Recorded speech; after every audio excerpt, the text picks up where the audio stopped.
You ever read Psalms 34:18? The Lord is close to the brokenhearted and save those who are crushed in spirit. Or what about Micah 7:8? This one don't get enough love. Do not gloat over me, my enemy. Though I have fallen, I will rise. Though I sit in darkness, the Lord will be my light. And that's what I'm talking about. That's where this message starts. Because let's be real. Right now, some of y'all are sitting in the dark. Not just lights off, I'm talking soul off. You feel broke, torn up, empty. And worse, you feel like God can't use this version of you. The shattered version, the depressed version, the failed version. But I want to tell you something right now. God does his best work with broken pieces. Look at the people that God used in the Bible. You think they were picture perfect? Nah.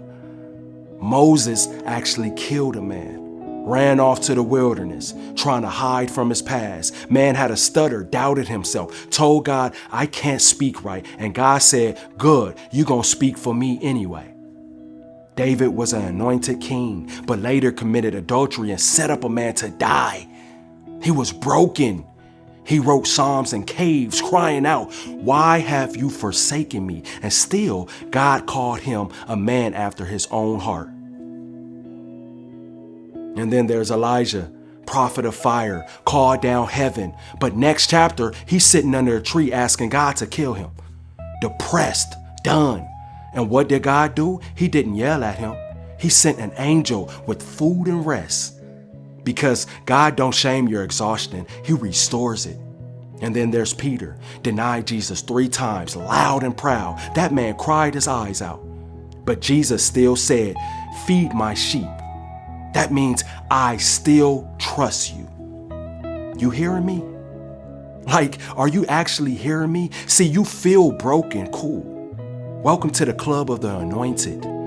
Everybody want the blessing, but don't nobody want to bleed for it. Don't nobody want to be shattered for it. But that brokenness, that pain, that empty space inside you, that's the part God wants. He don't want your fake strength. He don't need your performance. He wants the real. So yeah, cry, yell, question, feel all of that. Don't run from it, but don't you dare let that make you forget who you are and who he is. You know what broken really is? It's proof that you lived, that you fought, that you tried, that you survived some stuff people don't even know about. Your trauma didn't disqualify you, it trained you. Your heartbreak didn't break you, it birthed you. Your losses didn't bury you, they actually planted you. See, the thing is, it's all about perspective. That brokenness that you carry, that's the testimony that's gonna set somebody free. That's the very pain that's gonna unlock your platform. But you gotta stop trying to sweep it under the rug, because God don't anoint masks, he anoints truth. And the truth is I've been broken too. I remember feeling like, God, why would you choose me? I was angry. I had dirt in my past. I was loud, messy, inconsistent. And then God whispered, exactly. Because when I fix you, the world gonna know it wasn't you that did it. I ain't talking from a perfect place. I'm talking from the trenches, from the tears, from the I don't want to get out of bed days, from the I'm praying but I don't feel nothing days, from the God, why me days. But listen, even when I couldn't trace him, I could still trust him. You got pain? Good. That means that you got purpose. You feel broken? Then you're in a perfect position for a breakthrough. See, don't let your sadness make you silent. Don't let your depression steal your direction. Don't let your mistakes make you think God walked away. He ain't left, he never did. He's just waiting for you to hand him the pieces. You don't gotta be perfect. You just gotta be present. Remember Micah 7:8, though I sit in darkness, the Lord will be my light, which means even when you can't see your way out, he still sees you. In Psalms 34 that I was talking about, the Lord is close to the brokenhearted. That means even in the darkest moments, you ain't alone. So breathe, wipe your tears, get back up. Your story ain't over. You matter. It's just getting good, because when God rewrites a broken story, he don't just restore, he elevates. You gotta stay in position. Your pain got purpose, and your brokenness is about to become your breakthrough. Do not give up. It's okay. You got this. You know, there are so many different things that can lead us to feeling broken. You know, for me, I know I was making a lot of poor decisions. I was making so many poor decisions that caused major consequences in my life, you know. And in that, I felt like I could never recover. I felt like a failure. I felt lost, right? I felt lost. I was just broken. I'm like, man, I'm no good. I feel like damaged goods, you know. And I started to you know, I got tired of living that life of feeling broken all the time. My life felt kind of like a sad movie, you know. And I got tired of it. And, you know, I started going to God more. And it's crazy because even in the decisions that I knew I was making poor decisions. Even in doing that, like in the act of doing whatever I was doing, I knew it was a poor decision. And I felt guilty. Like I knew God was looking down like, man, bro, what is you doing? This ain't, you gonna learn that this ain't what I got for you. This is not part of your calling. You know what I'm saying? And like I said, it made me have a lot of consequences in my life, right? And then when I start giving it to him, he started giving me redirection. And in that, I was confused with the redirection. You know what I'm saying? I remember I quit my job and I started doing Instacart. All right. I was doing Instacart. And this was probably one of the most depressing times in my life, because although I was grateful for Instacart because it gave me flexibility to pursue my dreams and stuff like that, but I had a family to feed. You know, I had kids to feed. And anybody who was doing Instacart know that you can be out there and spend a whole day and you might only come back with $40, $50. Anybody who has done Instacart know that. And that led me to being so depressed, feeling like, man, I'm a failure as a man. I can't even take care of my family properly. And it hurt. That hurt me. That hurt me a lot, you know. But in doing that, you know, God was using me.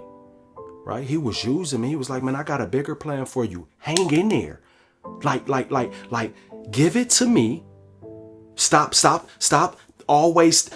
that you're a failure. That's okay. You did make some poor decisions, but I'm going to watch me move. Watch me do some things. I'm cooking right now.